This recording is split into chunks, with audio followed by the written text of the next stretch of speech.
ঈদুল আজহার আগে হঠাৎ করেই নির্বাহী কমিটিতে বড় ধরনের রদবদল করেছে বিএনপি।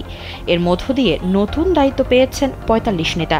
এই রদবদলের নেপথ্যে সাধারণভাবে বিগত আন্দোলনে রাজপথে ভূমিকার বিষয়টি আলোচনা এলেও মূলত দল ও নেতৃত্বের প্রতি কমিটমেন্টই মূল ফ্যাক্টর হিসেবে কাজ করছে বলে জানিয়েছে বিএনপির বিভিন্ন পর্যায়ের নেতারা। তাদের মতে আস্থাভাজন নেতাদের গুরুত্বপূর্ণ দায়িত্ব দেওয়ার মাধ্যমে নির্বাহী কমিটির পুনর্গঠন প্রক্রিয়া সম্পন্ন করতে চায় দলের হাইকমান্ড। এ বিবেচনায় রদবদলে কারো পদোন্নতি হয়েছে, কারো বা পদাবনতি হয়েছে। আবার কারো কারো ক্ষেত্রে আপাত দৃষ্টিতে পদোন্নতি দেওয়া হলেও প্রকৃতপক্ষে অবনমন হয়েছে বলেও মূল্যায়ন তাদের।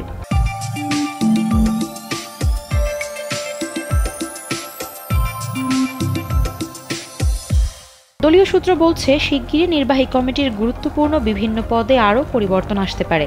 দ্বিতীয় ধাপে ৩০ থেকে ৩৫ নেতাকে বিভিন্ন পদে পদায়ন করা হতে পারে। এক্ষেত্রে ভাইস চেয়ারম্যান ছাড়াও স্থায়ী কমিটির শূন্য পদে নতুন মুখ আসতে পারে।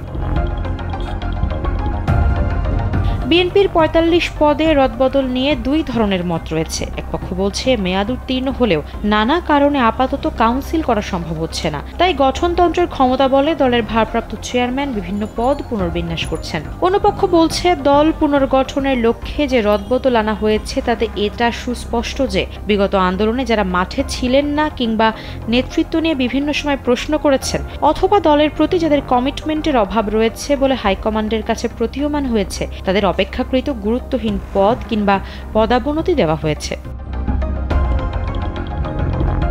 দেখা গেছে যুগ্ম মহাসচিবের মতো গুরুত্বপূর্ণ পদে থাকা ৫ জনকে পদোন্নতি দিয়ে চেয়ারপারসনের উপদেষ্টা পরিষদে নেওয়া হয়েছে। তারা হলেন ব্যারিস্টার মাহবুব উদ্দিন খোকন, মুজিবুর রহমান সারোয়ার, সৈয়দ মোয়াজ্জেম হোসেন আলাল, হারুনুর রশিদ ও আসলাম চৌধুরী। চেয়ারপারসনের উপদেষ্টা পদটি দলের ভাইস চেয়ারম্যান পদমর্যাদার হলেও সংশ্লিষ্টরা মনে করেন এই পদটি অনেকটা আলংকারিক। এটি অপেক্ষাকৃত গুরুত্বহীন বলে বিএনপি নেতাকর্মীদের কাছে বিবেচিত। তাদের মতে খোলা চোখে পদোন্নতি মনে হলেও কার্যত দলে তাদের গুরুত্ব কমেছে। সরকার বিরোধী বিগত আন্দোলন মূল্যায়নে কূটনৈতিক ব্যর্থতা কাটাতে দলের আন্তর্জাতিক সম্পর্ক বিষয়ক কমিটির বদলে ২৯ সদস্যের নতুন কমিটি গঠন করেছে বিএনপি। জ্যেষ্ঠ নেতাদের সমন্বয়ে একটি এবং তাদের সহায়তা করার জন্য আরেকটি কমিটি করা হয়েছে, কিন্তু দুটির কোনোটিতেই রাখা হয়নি আগের কমিটির সদস্য রুমিন ফারহানাকে। এর কারণ সম্পর্কে বিএনপির কয়েকজন নেতা বলছেন, মেয়াদ থাকা সত্ত্বেও আন্দোলনের অংশ হিসেবে একাদশ সংসদ থেকে পদত্যাগের সিদ্ধান্ত নেয় বিএনপি। পদত্যাগের পর একজন ছাড়া বাকিরা দলীয় বা সাংগঠনিক কর্মকাণ্ডে নিষ্ক্রিয় ছিলেন। এ বিষয়টি ভালোভাবে নেয়নি হাইকমান্ড, সে কারণে রুমিন ফারহানার উপর দল আস্থা রাখেনি।